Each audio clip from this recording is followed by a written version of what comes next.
Nagluto po ako ng ginataang kamuti at saging saba na sinahugan ko ng sticky rice. Simple lang itong luto na ito dahil sinahugan ko lang ito ng saging, kamuti, gata, sticky rice at sugar. Yung sticky rice ginamit ko para pampalapot sa aking niluluto. Diyan sa kalderin, inilagay ko na yung sticky rice. Inuna ko siya, linagyan ko siya ng tubig until maluto siya. Pagkaluto, inilagay ko yung kamuti. At pagluto ng kamuti, isinunod ko kaagad yung saging.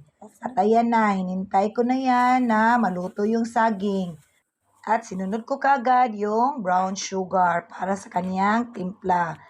Haluin itong mabuti para mag-blend yung tamis dyan sa mga sahog.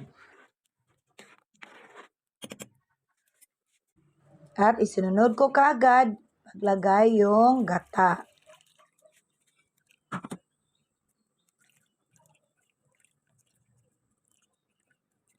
At haluin itong mabuti. Pagkatapos, lagyan ng takip at hintayin na lang na kumulo. At i-finalize ito kung sakto na ba ito sa timpla. Ayan na, luto na po ang aking ginataang kamote at saging. Napakasarap. Kainan na! Salamat sa inyong panunood!